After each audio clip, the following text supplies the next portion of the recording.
नमस्कार, मेरा नाम है डॉक्टर पुरु धवन और आज इस वीडियो में हम बात करने वाले हैं कि एक पैरालिसिस पेशेंट को, लकवे के मरीज को किस तरह का खाना पीना देना चाहिए। क्योंकि जो भी हम खाते हैं उसका सीधा सीधा असर हमारी सेहत पे पड़ता है, हमारी काम करने की क्षमता पे पड़ता है। तो अगर हम सही तरीके से खाना पीना रखते हैं एक लकवे के मरीज का, तो उस पेशेंट के अंदर हमें रिकवरी तेजी से देखने को मिलती है। मगर हमें पता तो हो कि हमने क्या खाना देना है और क्या नहीं देना, ये बहुत ज़रूरी होता है।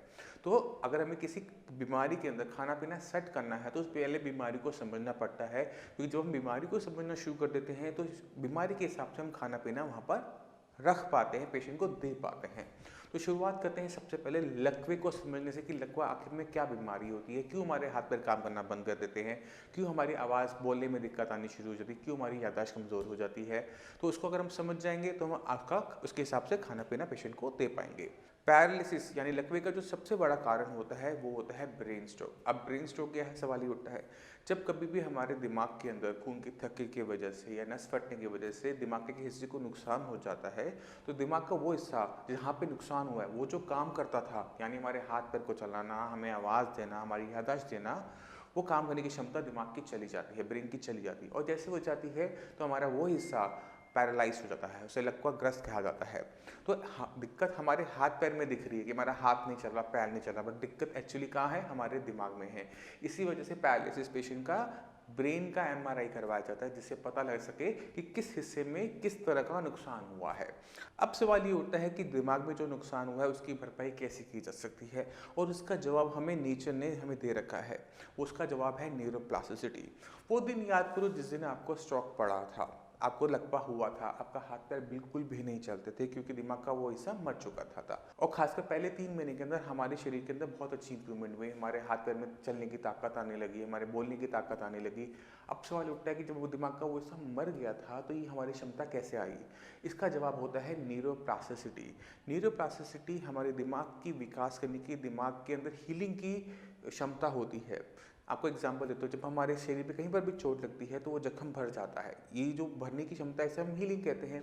इसी तरह से जब हमारे दिमाग को नुकसान होता है, जो वो अपने अंदर वो सुधार करता है, उसको हम कहते हैं न्यूरोप्लास्टिसिटी। न्यूरोप्लास्टिसिटी का एक बहुत अच्छा एग्जाम्पल हम सभी होते हैं, क्योंकि जब हम पैदा होते हैं हमारे अंदर जो हमारा ब्रेन के सेल्स होते हैं वो निर्धारित होते हैं कि अगर मान लो कि वो 1 करोड़ है तो वो 1 करोड़ ही रहेंगे हमारे मरने तक। वो 1 करोड़ एक नहीं हो सकते, क्योंकि वो आगे नए सेल्स को पैदा नहीं कर सकते। अब हमें पता है कि हमारे अंदर सुधार न्यूरोप्लास्टिसिटी से आता है, मगर न्यूरोप्लास्टिसिटी की सबसे बड़ी दिक्कत क्या होती है, ये पहले 6 महीने में ही काम करता है। यानी अगर आज आपको लकवा हुआ, अगले 6 महीने तक ये शरीर अपने आप करता रहेगा। तो इस 6 महीने में हम जो मर्जी मेडिसिन करवाएं, जो मर्जी फिजियोथेरेपी करवाएं, जो मर्जी एक्सरसाइज, जो मर्जी मंदिर, जो मर्जी गुरुद्वारे में जाए, हमें आराम मिलेगा ही मिलेगा, क्योंकि ये शरीर कर रहा है। दिक्कत सबसे बड़ी तब आती है जब ये 6 महीने निकल जाते हैं, उसके बाद न्यूरोप्लास्टिसिटी का मैकेनिज्म ब्रेन के अंदर बंद हो जाता है। तो उसके बाद हम कुछ भी करते हैं, कोई भी फिजियोथेरेपी करवाएं, कोई भी मेडिसिन खाएं, हमारे अंदर इंप्रूवमेंट नहीं आ रही होती, और ये जो हमारे लकवा रह गया है वो सालों साल चलता रहता है और धीरे धीरे वो कंडीशन खराब होनी शुरू हो जाती है। तो अगर हम किसी तरीके से इस न्यूरोप्लास्टिसिटी को ऑन कर पाते हैं, स्टार्ट कर पाते हैं दोबारा से, तो हमारे हाथ पैर की काम करने की क्षमता वापस आनी शुरू हो जाती है, दोबारा से जो इंप्रूवमेंट है वो आनी शुरू हो जाएगी। तो ये ज़रूरी हो गया कि हमें चाहिए न्यूरोप्लास्टिसिटी, क्योंकि इसके बिना हमारा काम नहीं बनने वाला। अब न्यूरोप्लास्टिसिटी हम कैसे शुरू कर सकते हैं, न्यूरोप्लास्टिसिटी को स्टार्ट करने का तरीका हमारा मेडिसिन से होता है। जब हम मेडिसिन देंगे तो न्यूरोप्लास्टिसिटी ऑन हो जाएगी, मगर न्यूरोप्लास्टिसिटी को चलने के लिए, होने के लिए भी कुछ सामान की ज़रूरत है। अब वो सामान क्या है, क्योंकि न्यूरोप्लास्टिसिटी के अंदर हमारा ब्रेन विकास कर रहा है, और हमारा ब्रेन किस चीज़ का बना हुआ है, मेनली वो बना हुआ है हमारा प्रोटीन का। अब अगर हमारे शरीर में प्रोटीन की कमी होगी, पेशेंट खाने के अंदर सही तरीके से खाना नहीं खा रहा, वो सिर्फ दलिया खिचड़ी खा रहा है कि मुझे दोबारा ना हो जाए, या किसी और वजह से कि घर वाले उसे खाना नहीं दे रहे, तो क्या होता है कि हमारा जो शरीर है वो घटना शुरू हो जाता है, वेट लूज होना स्टार्ट हो जाता है। जब पूरा शरीर हमारा वीक हो रहा है तो हमारा ब्रेन भी वीक हो रहा होता है, तो इस टाइम में न्यूरोप्लास्टिसिटी का मैकेनिज्म बंद हो जाता है, रुक जाता है। तो हमने शरीर को ताकत देनी है, और ताकत खासकर किसको देनी है, हमने दिमाग को देनी है, ब्रेन को देनी है। तो खाने के अंदर सबसे ज़रूरी चीज़ हो जाती है प्रोटीन, कि पेशेंट को प्रोटीन ज़्यादा देना है। प्रोटीन, कौन सा प्रोटीन सबसे अच्छा होता है, प्रोटीन हर टाइप का प्रोटीन है, चाहे आप दालें दो, चाहे आप दूध दो, चाहे आप उसको एग्स दो, चाहे आप उसको फिश दो, प्रोटीन बॉडी में जाएगा तो प्रोटीन ऑटोमेटिक तरीके से ब्रेन को हेल्प करेगा बनाने में, क्योंकि वो कच्चा मटीरियल है, उसके बिना कुछ नहीं हो सकता, उसके बिना न्यूरोप्लास्टिसिटी नहीं हो सकती। तो प्रोटीन हमने डाइट में बढ़ाना है, यानी हमें दूध, मशरूम, दालें, फिश पेशेंट की बढ़ा देनी है जिससे उसकी बॉडी में प्रोटीन अवेलेबल हो। अब सिर्फ प्रोटीन से भी काम नहीं बनता। जैसे आप घर में चाय बनाते हैं तो बहुत सारी चीज़ें लगती हैं, चाय पत्ती भी लगेगी, दूध भी लगेगा, पानी भी लगेगा, गैस चूल्हा भी लगेगा और आप भी लगोगे। जब ये सारी चीज़ें इकट्ठी होंगी तब जाके चाय बन पाएगी। इसी तरह से जब हम ब्रेन के अंदर डेवलपमेंट की बात करते हैं तो सिर्फ प्रोटीन से काम नहीं बढ़ता। प्रोटीन मेन है, सबसे बड़ी चीज़ है, बट इसके साथ हमें चीज़ें चाहिए होती हैं, वो है विटामिन। और खासकर कौन से विटामिन हमारे हेल्प करते हैं, वो है विटामिन B12 और विटामिन डी। अब विटामिन B12 और विटामिन डी, ये दोनों ही विटामिन वेजिटेरियन डाइट के अंदर बहुत कम होते हैं। अब वेजिटेरियन डाइट में कमी होने की वजह से अगर पेशेंट वेजिटेरियन है तो हम क्या देखते हैं कि उसमें जो रिकवरी है वो स्लो होती है। वहीं पर अगर एक नॉन वेजिटेरियन पेशेंट होता है वो तेज़ी से रिकवर करना शुरू कर देता है, क्योंकि जब वो नॉन वेज खा रहा है तो उसकी बॉडी में प्रोटीन और विटामिन और सब कुछ जा रहा है, मिनरल सारे जा रहे हैं, तो जिससे उसकी रिकवरी फास्ट हो जाती है। तो हमें ये दो चीज़ें समझ में आने लगी कि नॉन वेज डाइट पैरालिसिस के अंदर अच्छी होती है, खासकर फिश और एग्स। मगर अगर आप वेजिटेरियन हैं, आप नहीं खा सकते नॉनवेज, तो उसका भी तरीका होता है, वो है सप्लीमेंट के थ्रू। तो हमने क्या करना है, हम दालें ज़्यादा लेंगे, दूध ज़्यादा लेंगे, हम मशरूम ज़्यादा खाएंगे, हम लोबिया, अपनी मूंग की दाल अपने खाने में अंदर बढ़ाएंगे, और साथ में जो कमियां हैं इसके अंदर खाने के अंदर, वेजिटेरियन खाने के अंदर B12 की, विटामिन डी की, उसको हम बाहर से पूरा करेंगे सप्लीमेंट के थ्रू। तो जितने भी पेशेंट साइंस इंजीनियरिंग में आते हैं उनको हम विटामिन डी और विटामिन B12 बताते हैं कि ये आपने अपने डाइट में ऐड ऑन करना है, जिससे हमारे शरीर में विटामिन B12 की कमी ना हो, विटामिन डी की कमी ना हो। अब जो विटामिन B12 है, ये जो विटामिन है ये वाटर सॉल्युबल होता है। हमारी बॉडी में अगर एक्स्ट्रा भी हो जाएगा तो भी हमारे शरीर को कोई नुकसान नहीं होगा, बॉडी इसको यूरिन के रास्ते बाहर कर देगी। मगर जो विटामिन डी होता है वो फैट सॉल्युबल होता है। फैट सॉल्युबल होने की वजह से अगर हम इसे ज़्यादा इंटेक कर लेंगे तो हमें कॉम्प्लिकेशन आ सकती है। तो विटामिन डी लेने से पहले आपको विटामिन डी का टेस्ट करवाना ज़रूरी होता है, जिससे हमारी बॉडी में इसकी ओवरलोडिंग ना हो, बॉडी में एक्स्ट्रा ना जाए। तो हम ये दोनों चीज़ें करेंगे, विटामिन डी का टेस्ट करवाएंगे, विटामिन डी के से जो अपने सप्लीमेंट से शुरू कर देंगे। किसके अंदर, एक वेजिटेरियन पेशेंट के अंदर, क्योंकि नॉन वेजिटेरियन पेशेंट को ये सब कुछ करने की ज़रूरत नहीं पड़ती, क्योंकि वो अपनी डाइट से इस चीज़ को पूरा कर लेता है। तो हमने इस चीज़ का ध्यान रखना है। अब हमने एक पैरालिसिस पेशेंट की, लकवे के पेशेंट को डाइट के रास्ते हमने प्रोटीन भी दे दिया, हमने विटामिन डी भी दे दिया, हमने B12 भी दे दिया, मगर इसका शरीर को करना क्या है ये समझाना भी बहुत ज़रूरी होता है। इसको ब्रेन में ही यूज़ करना है ये समझाना भी ज़रूरी होता है। तो हमें ब्रेन को सही तरीके से स्टिमुलस देना पड़ता है, जो मेडिसिन से पॉसिबल हो पाता है। तो दो चीज़ें इंपॉर्टेंट हो गई, डाइट, उसके बाद मेडिसिन। उसके बाद सबसे ज़रूरी इंपॉर्टेंट चीज़ हो जाती है कि जब ये होने लगता है, जब ब्रेन के अंदर विकास होने लगा, तो दिमाग का एक नया हिस्सा काम करना शुरू करता है, क्योंकि पुराना तो मर चुका है। अब जो दिमाग का नया हिस्सा इस काम करना सीख रहा है, उसको सिखाना भी पड़ेगा। जैसे हम छोटे होते हैं, जब हम चलना शुरू करते हैं तो हम जब चलेंगे तो ही तो चल पाते हैं। अगर आप बच्चे को गोदी में उठा के रखोगे, ज़मीन पर नहीं रखोगे, तो कभी चलना भी नहीं सीख पाता। इसी तरह से जब हम पैरालिसिस पेशेंट के अंदर इन दोनों चीज़ों को पूरा कर देते हैं, एक हमने डाइट पूरी कर दी, उसके बाद हमने पेशेंट को स्टिमुलस दे दिया, ब्रेन को स्टिमुलस दे दिया मेडिसिन के रास्ते। अब तीसरा स्टेप होता है ट्रेनिंग का।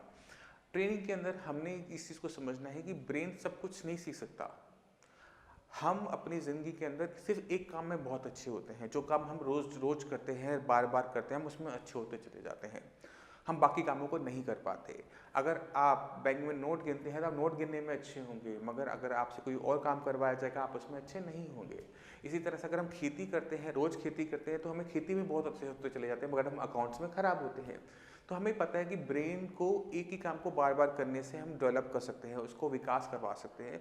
तो एक पैरालिसिस पेशेंट में पैरों से हमें क्या चाहिए, चलना, तो हम पेशेंट को मैक्सिमम चलाएंगे। तो एक सिंपल सा फॉर्मूला याद रखो, जो चीज़ आपने पेशेंट को ठीक होने के बाद करवानी है, आप चाहते हो कि पेशेंट ठीक होने के बाद चले, तो उसको अभी से चलाना शुरू करो। हो सकता है पेशेंट के पैर को आपको धकेलना पड़ेगा, उसको उठा के आगे रखना पड़ेगा, मगर यही तरीका है पेशेंट को चलाने का। क्योंकि अक्सर पेशेंट गलती क्या करता है कि वो फिजियोथेरेपी करवा रहा होता है, और फिजियोथेरेपिस्ट अक्सर पेशेंट को लिटा कर बिठा कर एक्सरसाइज करवाते हैं।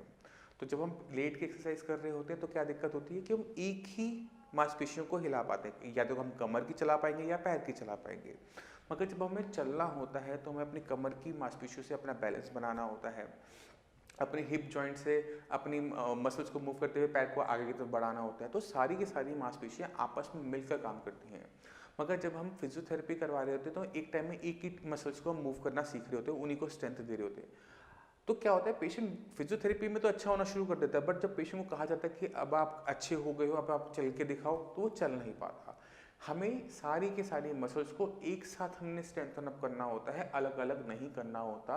पेशेंट को हमने एक एक्सरसाइज करवानी है, वो है चलाना। क्योंकि जब हम पेशेंट को चला रहे हैं, चाहे हम उन्हें घसीट के चला रहे हैं, उसे पैर को घसीटना पड़ रहा है, पैर उठा नहीं पा रहा है, हम उसे धकेल रहे हैं, तो वो अपना वजन संभाल रहा है। वजन कौन संभाल रहा है? कमर की मांसपेशियां संभाल रही है। वो ना लेफ्ट जा रहा है ना राइट जा रहा है, तो वो सीख रहा है ना। अब पैर आगे बढ़ाने के लिए कौन सी मांसपेशी को पहले हिलाना है, कौन सी को बाद में हिलाना है, दोनों के बीच में कितना टाइम का डिफरेंस होगा, वो भी दिमाग सीखना शुरू कर देता है। तो एक एक्सरसाइज करनी है, वो है चलने वाली। कुछ और मत करो, सिर्फ चलो। जितना आप चलोगे उतनी तेजी से आप रिकवरी अपने अंदर देखना शुरू कर दोगे। तो सब चीज़ों की ज़रूरत है, खाने पीने से लेकर सही तरीके से एक्सरसाइज की बहुत ज़्यादा ज़रूरत होती है एक पैरालिसिस पेशेंट के अंदर। तो अगर हम ओवरऑल देखें तो एक पैरालिसिस पेशेंट को जो डाइट होती है वो पहलवानों वाली होती है। खाने के अंदर दूध, अंडे, दालें बहुत बढ़ा दी जाती हैं, जिससे उसके पेशेंट की बॉडी में सही तरीके से कच्चा माल, रॉ मटेरियल न्यूरोप्लास्टिक करने का जाए। उसके बाद ब्रेन उसके अंदर काम करना शुरू करता है और पेशेंट के अंदर रिकवरी देखने को मिल जाती है।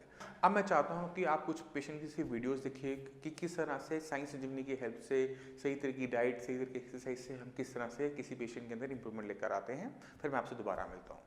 नमस्कार, मेरा नाम है डॉक्टर पूरुधमन और आज हमारे साथ पैरालिसिस के पेशेंट हैं प्रवीण शर्मा जी। प्रवीण शर्मा जी करनाल में रहते हैं और इनको लास्ट मंथ 13 तारीख को पैरालिसिस हुआ था, जिसके अंदर इनकी लेफ्ट लेग के अंदर जो मूवमेंट थी वो कम्प्लीटली चली गई थी। प्रवीण जी की मेरे ख्याल से फैमिली मेम्बर्स हमारे पास आते हैं तो उनको वहाँ से रेफरेंस मिली और ये आए हमारे पास और विद इन 2-3 डेज़ ये जो नॉर्मल वॉक इनकी स्टार्ट हो गई। तो ज़्यादा बात ना करते हुए मैं चाहता हूँ कि हम चलते हैं प्रवीण जी के पास और उनसे उनका एक्सपीरियंस पूछते हैं। तो प्रवीण जी, आपको ये हुआ कब था? मुझे नवंबर 14 को 13 नवंबर को हुआ था। और क्या कंडीशन थी उस दिन? -0 कंडीशन थी। -0 कंडीशन जैसे ना -0 हो जाता है ना, टेम्परेचर हो जाता है। हाँ। मतलब इतनी बुरी कंडीशन थी कि मैं उसको माइनस, इससे नीचे कोई फिगर नहीं थी कि मैं दे नहीं पा रहा था। चल पा रहे थे? बिल्कुल नहीं। हाथ ठीक थे? हाँ ठीक थे। वीकनेस थी एक हाथ में? हाँ जी, हाँ जी। बोलना ठीक था? बोलना ठीक था जी। बोलना ठीक था। तो आपको यहाँ का एड्रेस किसने बताया था साइंस संजीवनी का? पहले तो ये बताओ। देखो, साइंस संजीवनी का एड्रेस मुझे मेरे घर से मिला। मेरे छोटे भाई की वाइफ को पैरालाइज हुआ पिछले 2-3 साल पहले। अच्छा। उस समय वो बिल्कुल बेड पे थी, हम स्ट्रेचर पे लेकर आए थे। अच्छा। पर आज वो अपने आप चल रही हैं, अपने परिवार को संभाल रही हैं। एक ही फैमिली में दूसरा पर्सन? हाँ जी, हाँ जी, हाँ जी, हाँ जी, हाँ जी। आप मेरे पास कब आए थे? मैं आपके पास 15 में। और ठीक कितने टाइम में हो गए? 17 में। मैं 2 दिन, मतलब 17 को मैं वॉक करता था अकेला। जैसे जबकि मैं पहले बाथरूम लैट्रिन के लिए मुझे सहारा चाहिए था, बच्चों के साथ चल जाता था। पर 17 से मैं शाम को इवनिंग वॉक पे, मॉर्निंग वॉक पे जाता था खुद से। अच्छा जी। और आज की डेट में क्या कंडीशन है एक महीने बाद? 99.9% ओके। और तो बाकी जो पैरालिसिस पेशेंट्स होते हैं उनको क्या एडवाइस करना चाहोगे? मैंने तो एड्रेस दिया। एक होता है एडवाइस देना, एक होता है एड्रेस देना। मैं तो एड्रेस दे कि आप यहाँ जाओ। एडवाइस तो है कि आपकी मर्जी, आप जाओ या ना जाओ, वो आती है एडवाइस। एक होता है एड्रेस, भाई यहाँ आपको कंफर्म जाना है। अच्छा, तो अब चलने में कोई दिक्कत नहीं? चलने में कोई दिक्कत नहीं है। सारी चीज़ें खत्म हो गई 100% प्योर? 100%। चलिए ठीक है। ओवरऑल एक्सपीरियंस कैसा रहा साइंस इंजीनियरिंग का? बहुत बढ़िया रहा। अगर इसको परसेंटेज में काउंट करें 100% रहा। और मैं तो अगर इस इंटरव्यू को अगर कोई देखता है ना जी, तो मैं उसे ये बोलूँगा कि विश्वास नहीं, आँख बंद करें, अंधविश्वास करके चलिए आप। एक होता विश्वास करना, एक होता फेथ, एक होता ब्लाइंड फेथ। मैं तो ब्लाइंड फेथ कहता हूँ कि ब्लाइंड फेथ करना चाहिए। मैंने ब्लाइंड फेथ किया और आज आप सबके सामने हूँ। और शायद ये इसे जादू कह सकते हैं हम। इस एक्सपीरियंस को अगर हम सेकंड नाम देना तो ये जादू है। जादू नहीं है, क्योंकि हम बहुत जल्दी स्टार्ट किया था हमने ट्रीटमेंट, क्योंकि एक ही दिन हुआ था। हाँ जी। इस वजह से रिकवरी उतनी मैंने इतनी रिकवरी जो मैंने फील की है साइंस संजीवनी में आके, इतनी रिकवरी मैंने कभी किसी से सुनी नहीं है कि किसी हॉस्पिटल में जाके और उन्होंने कहा जब वहाँ चले जाओ उस ट्रीटमेंट में आपको होगा। ऐसा तो मैंने सुना नहीं है, पर यहाँ देखा है। नहीं, एक्चुअली क्या होता है कि जब ब्रेन के अंदर कभी भी ऐसा कोई दिक्कत होती है तो उसमें टाइम बहुत इंपॉर्टेंट होता है। जितनी जल्दी हम सही ट्रीटमेंट स्टार्ट करते हैं उतनी ही फास्ट हमें रिकवरी देखने को मिलती है। ऐसा नहीं है कि लेट केसेस में नहीं देखने को मिलती। अगर पेशेंट अपनी मेहनत करने को तैयार है, विल पावर रखता है और ये माइंड में डाल लेता है ना, मेरा मानना ये है कि कोई चीज़ तब खत्म होती है जब हम उसे स्टार्ट करते हैं। स्टार्ट भी होते हैं और इसमें ना जब तक आपके पास खुद की इच्छा ना हो ठीक होने की, हाँ जी, हाँ जी, कोई डॉक्टर आपकी मदद नहीं करता। वही। तो आपने खुद देखा कि पैरालिसिस पेशेंट के अंदर रिकवरी होती है और फर्स्ट मंथ में ही शुरू होती है। अब सवाल ये उठता है कि साइंस इंजीनियरिंग ऐसा कैसे कर पाता है? इसका जवाब भी न्यूरोप्लास्टिसिटी में ही छुपा है। जब हम एक ही टाइप के पेशेंट बार बार देखते हैं तो उनके शरीर को हम बहुत अच्छे तरीके से समझना शुरू कर देते हैं, उस बीमारी को समझना शुरू कर देते हैं। जब हम उस बीमारी को समझना शुरू कर देते हैं तो उसमें क्या चीज़ फ़ायदा करेगी, क्या चीज़ फ़ायदा नहीं करेगी, वो भी हमें समझ में आना शुरू हो जाता है। और इतनी ज़्यादा संख्या में पैरालिसिस पेशेंट देखने की वजह से क्या हमें फ़ायदा हुआ कि हम पेशेंट को फर्स्ट मंथ के अंदर ही इंप्रूवमेंट देना शुरू कर देते हैं। तो ये न्यूरोप्लास्टिसिटी हुई मेरे अंदर, हमारे अंदर, साइंस इंजीनियरिंग के डॉक्टर्स के अंदर।